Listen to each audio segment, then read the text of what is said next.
वेदांत भक्ति चैनल में आपका स्वागत है। धन्यवाद। मेरा नाम कीर्ति है। यहाँ मैं क्षेत्रीय पर्यटन अधिकारी झांसी मंडल हूँ। मेरे अंडर में मैं यहाँ पर झांसी है, ललितपुर है, जालौन है।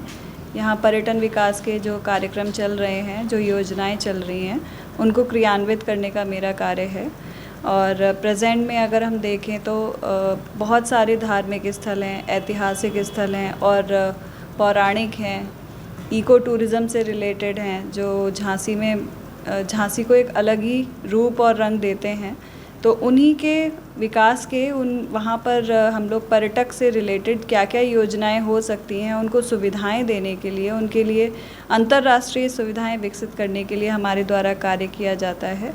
दूसरा, हमारे यहाँ इस वक्त पर्यटन पॉलिसी आई हुई है, पर्यटन नीति 2022 है, जिसके अंतर्गत हम लोग इन्वेस्टमेंट यहाँ पर आकर्षित कर रहे हैं, क्योंकि जितना इन्वेस्टमेंट यहाँ होगा झांसी में और हमारे इन ज़िलों में, उतने ही पर्यटकों को सहूलियत मिलेगी। उन्हें रहने के लिए अच्छे होटल्स मिलेंगे।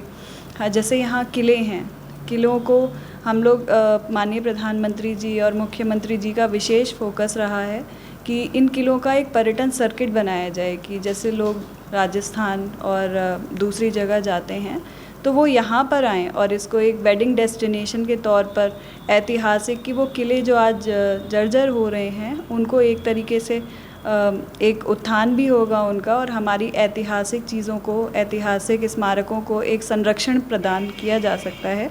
और लोग आकर उसमें जानेंगे भी कि इनसे जुड़ा इतिहास क्या है। रानी लक्ष्मीबाई से, जैसे आपने देखा ही है कि रानी लक्ष्मीबाई से जुड़े हुए यहाँ पर 2 स्थल हैं मेन, जिनको जो लोग आते हैं और इसके बारे में जानते हैं। इसी तरीके से 1857 से जुड़े हुए यहाँ बहुत सारे स्थल हैं। यहाँ बहुत सारे साहित्यकार हैं, उनके घर हैं, तो हम लोग चाहते हैं उनके घरों को भी लोग जाने। मेजर ध्यानचंद जो हॉकी के जादूगर माने जाते हैं, उनके जो कुछ स्थल हैं यहाँ पर, हम उनको भी बढ़ाने की आगे पर्यटन विकास की कोशिशें कर रहे हैं, जिसमें इस साल हमने मेजर ध्यानचंद पहाड़ी है उसको लिया हुआ है। उस पर हम कुछ इस तरीके का कार्य करेंगे। जैसे यहाँ बांध हैं, बांधों पर भी हम लोग सोच रहे हैं कि पर्यटन अवस्थापना सुविधाएं विकसित की जा सकें, कि लोग आएँ। कैंपिंग के लिए हम लोग सोच रहे हैं, क्रूज़ चलाने के लिए भी विचार किया जा रहा है। तो ये सभी योजनाएं पर्यटन विभाग की हैं, जिससे पर्यटकों को ज़्यादा से ज़्यादा यहाँ पर आकर्षित किया जा सके। योजनाएं हैं कि हाँ, बिल्कुल। यहाँ पर्यटन नीति जो हमारी चल रही है वो बहुत ही अच्छी है, कि नॉर्मली जैसे आप 10 कमरे का भी, क्योंकि आजकल मैरिज हॉल भी हैं, उसमें भी 10 कमरे होते ही हैं, तो हम उन सभी को जोड़ने की कोशिश कर रहे हैं कि देखिए, जितने ज़्यादा हमारे पास कमरे होंगे उतने ज़्यादा कोशिश हर कोई करेगा कि वहाँ पर उनकी ऑक्यूपेंसी रहे। तो हम उनको आकर्षित कर रहे हैं, उन्हें 25% सब्सिडी दे रहे हैं कि आप सिर्फ 10 लाख का इन्वेस्टमेंट कीजिए और हम आपको 25% सब्सिडी भी देंगे। वो अपने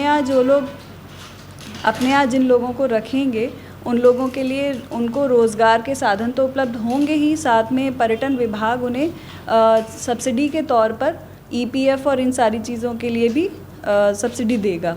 तो बहुत अच्छी योजनाएं हैं। ढाबे हैं, धर्मशालाएं हैं।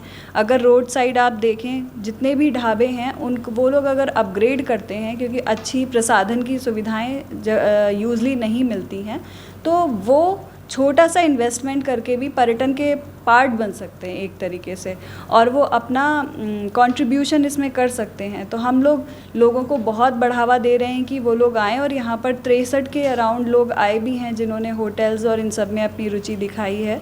दूसरा, एक होम स्टे है पॉलिसी, कि जो बाहर से लोग आते हैं, विदेशी पर्यटक, वो जानना चाहते हैं कि यहाँ पर लोग कैसे रहते हैं, यहाँ का कल्चर कैसा है, वो क्या खाते हैं, क्या पीते हैं। तो होम स्टे एक ऐसी योजना है कि अगर आपके यहाँ कुछ कमरे हैं तो आप मैक्सिमम 5 कमरे दे सकते हैं, और मिनिमम 1-2 कितने भी, कि आप उस घर में रहते भी हों और वो लोग आपके साथ सुबह ब्रेकफास्ट करें।